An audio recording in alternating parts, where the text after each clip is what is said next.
Hello student, मैं DC Jain direct physics में आपका हार्दिक स्वागत करता हूं।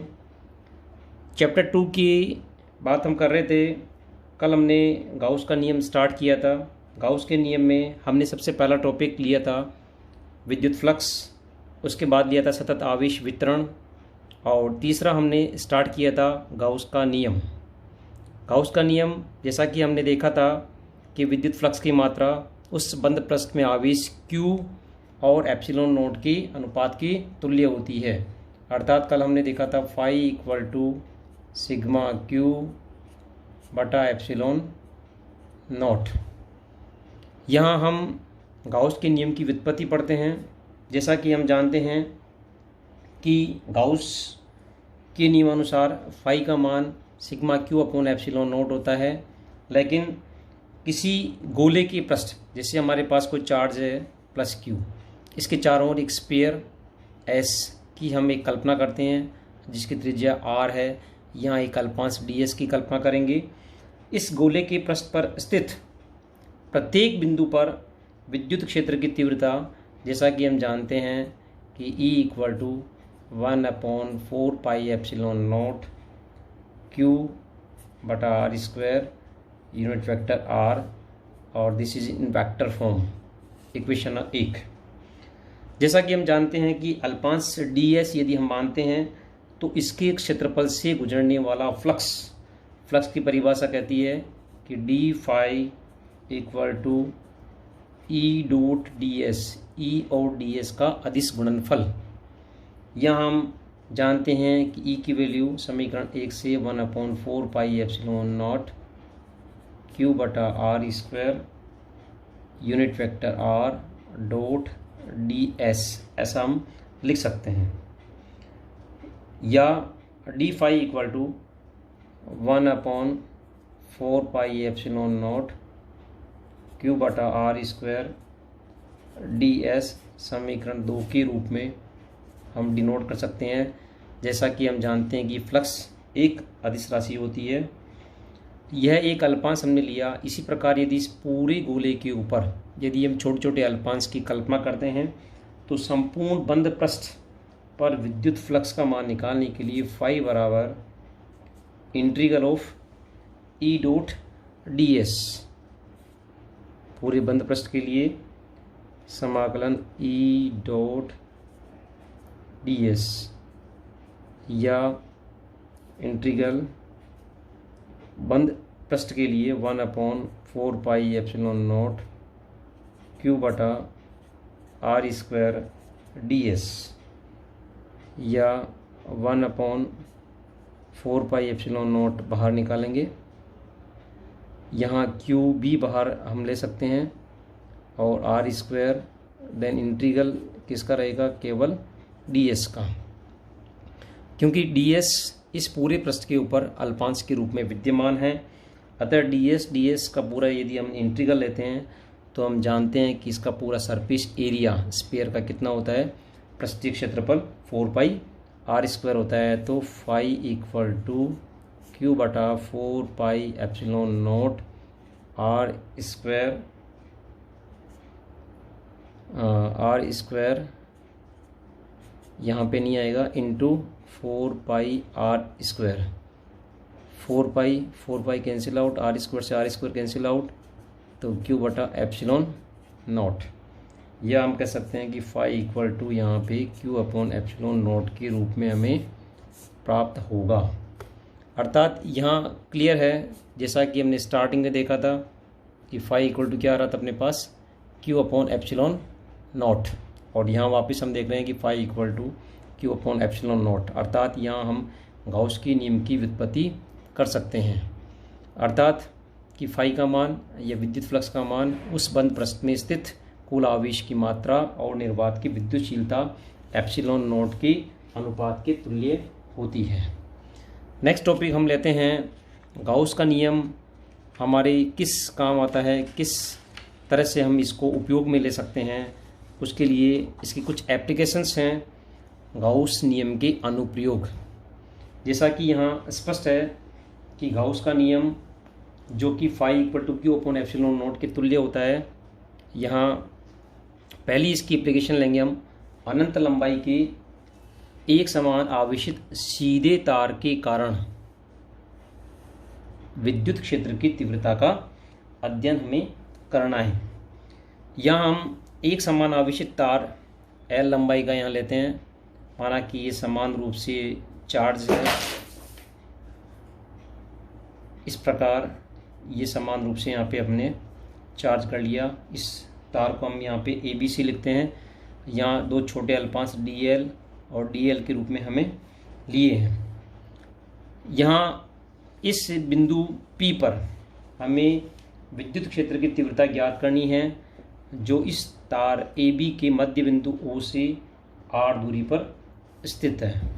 यहाँ R दूरी है, यहाँ अल्फ़ा एंगल, इधर भी अल्फ़ा एंगल, यहाँ पे अल्फ़ा एंगल हम यहाँ बनाते हुए इस बिंदु P पर विद्युत क्षेत्र की तीव्रता हम ज्ञात करेंगे।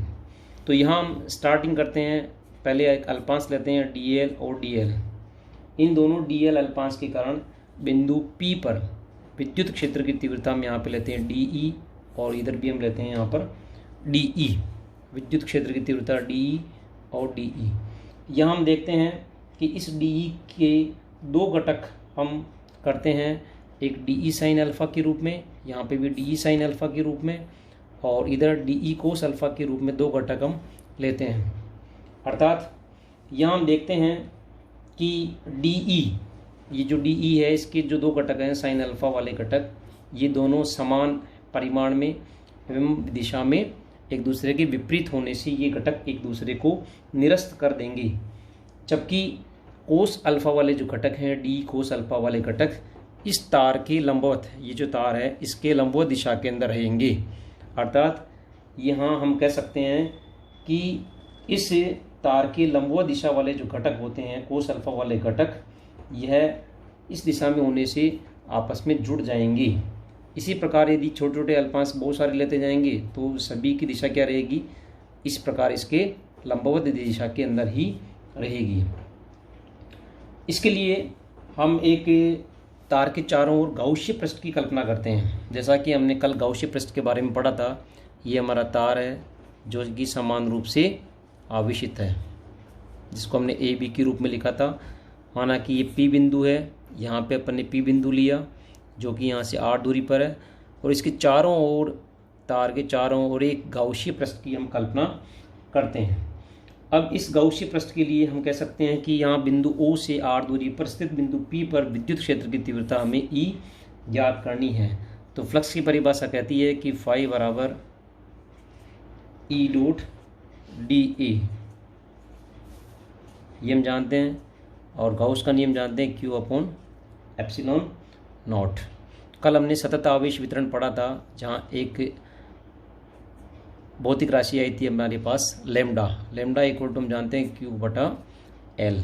लेमडा इट मीन्स रेखीय आवेश घनत्व प्रति एकांक लंबाई आवेश की मात्रा। तो Q इक्वल टू कितना हो गया, लेमडा इंटू L। तो ये चीज़ यहाँ पुटअप करेंगे, लेमडा L बटा एप्सिलॉन नॉट। अब इस गाउसीय पृष्ठ के हम तीन पार्ट करते हैं।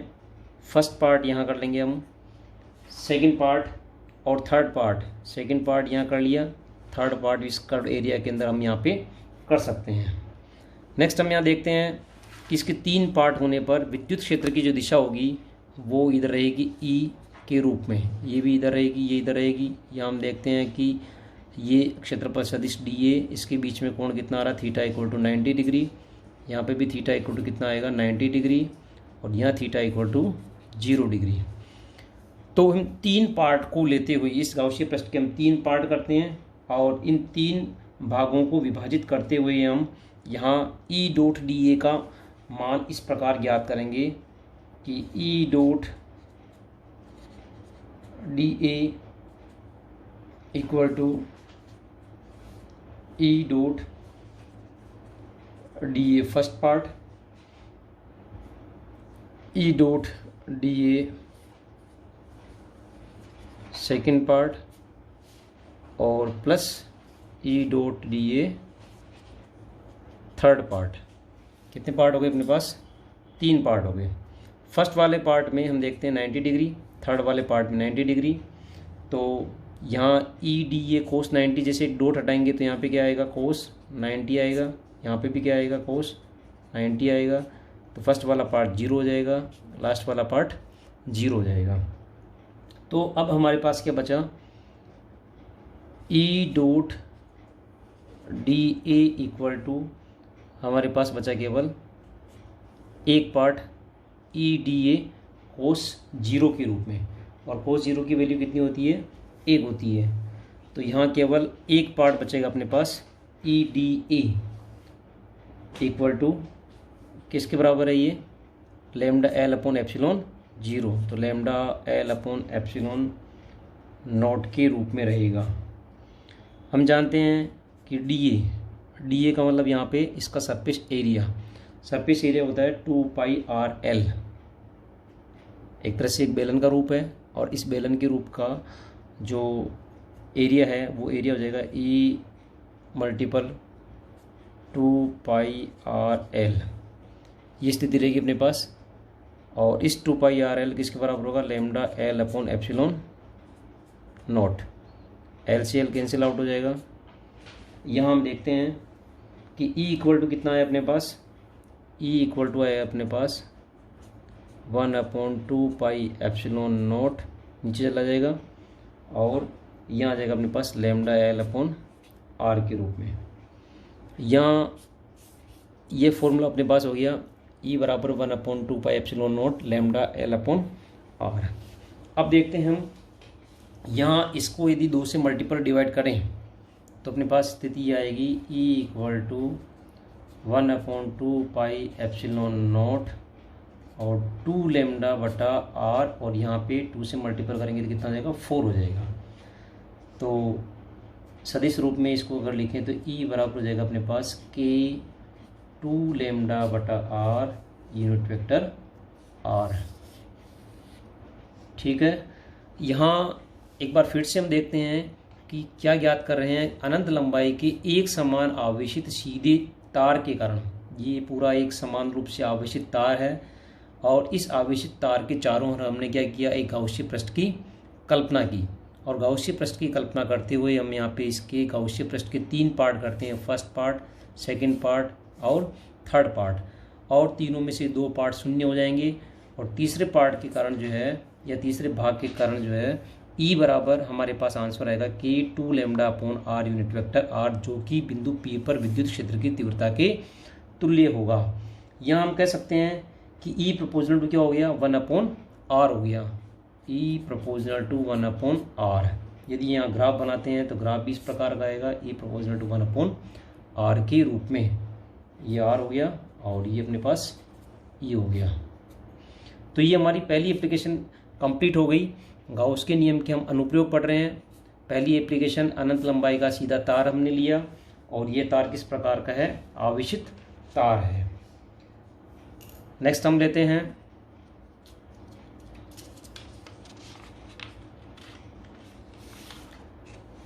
एप्लीकेशन अपरिमित अचालक एक समान आवेशित परत के कारण विद्युत क्षेत्र की तीव्रता। अब हमारे पास एक आवेशित परत है ABC इसको समान रूप से हमने क्या कर दिया, चार्ज कर दिया, और यहाँ पर भी हम 2 अल्पांश लेते हैं, एक अल्पांश DA ऊपर की ओर, एक अल्पांश DA नीचे की ओर। ये अल्पांश अपने पास है जो एरिया के रूप में है, और इन दोनों अल्पांश के कारण बिंदु P पर हमें विद्युत क्षेत्र की तीव्रता ज्ञात करनी है। इसके कारण भी DE, जैसा कि पहले पढ़ा था, ऊपर वाले के कारण भी DE। इसके 2 घटक होंगे, फिर से 2 घटक में से ये घटक और ये घटक क्या होंगे, एक दूसरे को निरस्त करेंगे, क्योंकि परिमाण में समान और दिशा में विपरीत है, और ये घटक आपस में क्या करेंगे, वापस एक साथ जुड़ जाएंगे। इसके लिए फिर से हम एक, क्योंकि बंद पृष्ठ है तो गाउसीय पृष्ठ की हमें कल्पना करनी होगी। तो हम एक गाउसीय पृष्ठ अज्यूम करते हैं, इसके अंदर इस प्रकार करते हैं कि उसका एक पार्ट इधर की तरफ रहे, एक पार्ट इधर की तरफ रहे, और एक पार्ट जो है इसके कर्व एरिया के अंदर रहे। तो एक बेलनाकार गाउसीय पृष्ठ की हमारे को यहाँ पे कल्पना करनी होगी। बेलनाकार गाउसीय पृष्ठ की हम कल्पना करते हैं, फिर से हम गाउस का नियम काम लेंगे, लेकिन यहाँ बिंदु P पर, ये बिंदु P अपने पास आ रहा है, और यहाँ पर भी बिंदु P, इस गाउसीय पृष्ठ के अंदर भी अपन ले सकते हैं यहाँ पे बिंदु P। तो इस बिंदु P पर विद्युत क्षेत्र की तीव्रता ज्ञात करने के लिए हमें 2r लंबाई का, ये r और r 2r लंबाई का एक अपन क्या करते हैं, गाउसीय पृष्ठ मानते हैं, जिसका अनुप्रस्थ काट क्षेत्रफल माना कि कैपिटल A है। तो गाउस का नियम क्या कहता है कि phi equal to integral E dot D A equal to Q upon epsilon naught equal to sigma A बटा एप्सिलॉन नॉट। ये हम जानते हैं, कल हमने पढ़ा था सिग्मा बराबर होता है क्यू बटा ए और क्यू बराबर सिग्मा ए। अच्छा, सिग्मा क्या होता है, कल हमने देखा था लैम्डा, सिग्मा और रो, ये हमने पहले पार्ट के अंदर देखा था। इसके लैम्डा रेखीय आवेश घनत्व, सिग्मा पृष्ठ आवेश घनत्व और रो यहाँ पर आयतन आवेश घनत्व, जिसको हम आगे देखेंगे। तो यहाँ sigma equal to Q upon A, तो क्यू बराबर क्या हो जाएगा, सिग्मा इंटू ए हो जाएगा। तो यहाँ sigma A upon epsilon naught के रूप में हमें यहाँ पे प्राप्त होगा। आइए फिर से हम इस गाउसीय पृष्ठ की ओर चलते हैं। इस गाउसीय पृष्ठ को फिर से 3 भागों में हम यहाँ पर डिवाइड करते हैं। इसका फर्स्ट पार्ट यहाँ पे हम लिया तो दोनों की डायरेक्शन सेम है, तो थीटा इक्वल टू कितना हो जाएगा, 0। सेकंड पार्ट इधर लिया हमने, तो यहाँ पे भी थीटा इक्वल टू कितना हो जाएगा, 0। और जो थर्ड पार्ट हमने लिया यहाँ पे कितना है, थीटा इक्वल टू 90 डिग्री। तो ये इसका फर्स्ट पार्ट, ये सेकंड पार्ट और ये थर्ड पार्ट, ये 3 पार्ट के अंदर इसको वापस अपन डिवाइड करते हैं। तो इस प्रकार आएगा E dot D A plus E dot D A second part, ये फर्स्ट, ये सेकेंड, और E dot D A third part equal to Q upon epsilon naught या sigma A upon epsilon naught के रूप में हमें प्राप्त होगा। अब यहाँ हम देखते हैं कि एक पार्ट के अंदर थीटा बराबर 0, दूसरे पार्ट के अंदर थीटा बराबर 0, तीसरे पार्ट में थीटा बराबर 90 डिग्री आ रहा है। तो इसको ऐसा कर सकते हैं, E D A cos 0 plus E D A cos 0 plus E D A cos 90 equal to sigma A upon epsilon naught. अब देखिए कोस 90 का मान वैसे 0 हो जाएगा, तो ये कैंसिल आउट हो जाएगा। अब क्या बचा, कोस 0 1, तो E D A plus E D ए, इसका मतलब कितना हो गया, यदि हम इंटीग्रल के रूप में लिखते हैं इसको अपन, तो ये इंटीग्रल लगाया अपन ने जैसे पूरे सरफेस के लिए, तो E D A integral plus E D A equal to कितना हो जाएगा हमारे पास, sigma A upon epsilon naught. तो डी ए का इंटीग्रल हो गया E A plus E A equal to sigma A upon epsilon naught. E A कितना हो गया, 2 equal to sigma A upon epsilon naught. अब देखो यहाँ पर ए से ए कट गया, तो ई हमारे पास कितना बचा, यहाँ पर ई इक्वल टू हमारे पास हो गया सिग्मा अपॉन 2 एप्सिलॉन नॉट। ठीक है, यदि इसको हम सदिश रूप में लिखना चाहें तो यहाँ ई के ऊपर हमारे को तीर का निशान लगाना है, सदिश रूप से दर्शाएगा। ठीक इसी तरह से यहाँ पे क्योंकि इसके परपेंडिकुलर जा रहा है, यहाँ पे भी हम देखते हैं कि ये घटक निरस्त हो गए, ये घटक भी निरस्त हो गया, तो इसके परपेंडिकुलर विद्युत क्षेत्र की दिशा रहेगी। इसलिए हम यहाँ पे परपेंडिकुलर के लिए अभिलंबवत एन यूनिट वेक्टर लगा सकते हैं। ये एकांक लंबवत सदिश है जिसकी दिशा इस तल के बाहर की ओर होगी, तल के लंबवत बाहर की दिशा के अंदर इसको दर्शाता है। ये N unit vector N for normal है यहाँ पे, अर्थात ई का मान हमारे पास है सिग्मा अपॉन 2 एप्सिलॉन नॉट, अर्थात ई का मान आर पर डिपेंड नहीं करता है। यहाँ हम देख सकते हैं कि ई प्रोपोर्शनल टू किसके बराबर है, सिग्मा के, और एप्सिलॉन नॉट क्या है यहाँ पे, निर्वात की विद्युतशीलता। तो ये हमारे पास दूसरी एप्लीकेशन पूरी हुई है। इस दूसरी एप्लीकेशन में हमने पढ़ा है कि अपरिमित अचालक एक समान आवेशित परत के कारण विद्युत क्षेत्र की तीव्रता ज्ञात की। तीसरी एप्लीकेशन लेते हैं हम गाउस के नियम की, बहुत अच्छी एप्लीकेशन है, एग्ज़ाम में आती है। और इस तीसरी एप्लीकेशन का नाम है एक समान आवेशित पतले गोलीय खोल या खोखला गोला या गोलीय कोश, इसके अलग अलग नाम है, किसी भी नाम से एग्जाम में क्वेश्चन पूछ सकते हैं कि गाउस का नियम किससे कहते हैं, और एक समान आवेशित पतले गोलीय कोश के कारण विद्युत क्षेत्र की तीव्रता कितनी होती है। तो हम देखते हैं कि यहाँ पे कैपिटल R त्रिज्या का एक गोलीय खोल या खोखला गोला या गोलीय कोश है, जिस पर समान रूप से धनावेश इसके पृष्ठ के ऊपर एकत्रित हैं। यहाँ इसके चारों ओर यहाँ हमें गाउसीय पृष्ठ की कल्पना करनी होती है, और इस गाउसीय पृष्ठ की कल्पना करने के लिए हम इस गाउसीय पृष्ठ के ऊपर ही एक बिंदु P लेते हैं, और इस बिंदु P पर हमें जैसे विद्युत क्षेत्र की तीव्रता ज्ञात करनी है। तो सबसे पहले आइए हम चलते हैं इस गोलीय खोल के लिए, जिसकी त्रिज्या कितनी मानी हमने, कैपिटल R। ये पूरा गोलीय खोल है, पूरा खोखला अंदर से, और यहाँ पे समान रूप से आवेश क्या हो रहा है, समावेशित रूप से वितरित है। नेक्स्ट यहाँ हम पढ़ते हैं कि इसकी 3 कंडीशन हम दे सकते हैं कि ये जो बिंदु P है ये कहाँ कहाँ मानना है। हो सकता है कि ये इस गोले से बाहर की ओर हो सकता है कि इसके पृष्ठ पे हो सकता है कि इसके अंदर हो। तो पहली स्थिति लेते हैं, गोलीय कोश के बाहर स्थित किसी बिंदु P पर, यानी यहाँ पे अपन स्मॉल r त्रिज्या के एक गाउसीय पृष्ठ की कल्पना करते हुए इसके बिंदु P पर विद्युत क्षेत्र की तीव्रता ज्ञात करनी है। तो हम देखते हैं कि फाई इक्वल टू कितना होता है, integral of E dot dA equal to हम जानते हैं Q अपॉन एप्सिलॉन नॉट। ये फ्लक्स की परिभाषा है और ये गाउस का नियम है। तो यहाँ पर इसकी डायरेक्शन हमेशा E और dA की सेम रहेगी, क्योंकि यहाँ से इस गोलीय पृष्ठ से इधर की तरफ जब क्षेत्रफल सदिश लेते हैं तो ये हमेशा कैसा रहता है, लंबवत रहता है। लंबवत मीन्स यहाँ पे क्षेत्र रेखा की दिशा और dA की दिशा दोनों क्या रहेगी, यहाँ पर समान रहेगी।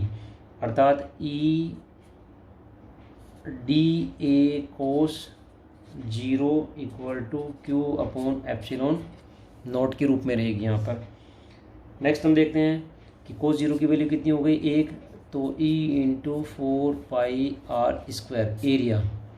dA यहाँ का लिया, ऐसा पूरा का पूरा सरफेस हम लेते हैं यदि पूरे स्पेयर का, तो पूरे स्पेयर का यदि हम सरफेस लेते हैं यहाँ पे तो उसका एरिया कितना हो जाएगा, 4 पाई R स्क्वायर। यहाँ देखो इक्वल टू किसके हो जाएगा, Q अपॉन एप्सिलॉन नॉट के हो जाएगा। तो यहाँ E इक्वल टू हो गया अपने पास 1 अपॉन 4 पाई epsilon naught Q upon R square के रूप में, या Q upon R square unit vector R, यदि सदिश रूप में हम लिखना चाहें तो इस प्रकार की स्थिति हमारे पास आ जाएगी। अब देखते हैं कि हम सिग्मा बराबर जानते हैं Q बटा A होता है, और Q बराबर हम जानते हैं सिग्मा इंटू A होता है। ये चीज़ हमने पढ़ी है, ये कहलाता है पृष्ठ आवेश घनत्व। तो यहाँ Q equal to sigma into area कितना हो जाएगा इसका, 4 पाई कैपिटल R स्क्वायर के रूप में हो जाएगा। यहाँ पर इसको हम समीकरण नंबर 2 दे देंगे, इसको समीकरण नंबर 1 दे देंगे। अब समीकरण 1 व 2 से हम देखते हैं कि यहाँ पर E इक्वल टू समीकरण 1 से देखो 1 अपॉन 4 पाई एप्सिलॉन नॉट Q की वैल्यू यहाँ से ले लो, सिग्मा इस Q की जगह पे ये वैल्यू रख रहे हैं अपन, सिग्मा इंटू 4 पाई R स्क्वायर बटा R square R unit vector. ठीक है, तो यहाँ पर क्या हो जाएगा, E इक्वल टू अपने पास हो जाएगा, यहाँ देखो 4 पाई से 4 पाई कैंसिल हो गया, तो sigma R square upon epsilon naught R square के रूप में अपने पास आएगी स्थिति। ठीक है, तो यहाँ पर E बराबर हो जाएगा अपने पास sigma R square epsilon naught R square unit vector किसके रूप में रहेगा, R के रूप में रहेगा। तो यहाँ स्थिति स्पष्ट है कि यदि गोलीय कोश के बाहर यदि कोई बिंदु P है तो उस स्थिति के लिए इस बिंदु P पर विद्युत क्षेत्र की तीव्रता हमारे पास ये रहेगी, E बराबर सिग्मा R स्क्वायर बटा एप्सिलॉन नॉट R स्क्वायर। दूसरी कंडीशन बहुत सामान्य कंडीशन है कि यदि P बिंदु जो है यहाँ पर नहीं होकर, ये बिंदु यहाँ पर नहीं होकर अगर इस बिंदु पे आ जाए, इसके पृष्ठ पर आ जाए, तो सीधा सीधा हम कह सकते हैं कि सेकंड कंडीशन में, फर्स्ट कंडीशन में तो R का मान कैपिटल R से ज़्यादा था, सेकंड कंडीशन में R इक्वल टू कितना हो जाएगा, R। तो स्मॉल आर की जगह पे कैपिटल आर रख देना, ये स्मॉल आर है, इसकी जगह कैपिटल आर कर देना, तो कितना हो जाएगा E equal to sigma R square बटा एप्सिलॉन नॉट आर स्क्वायर।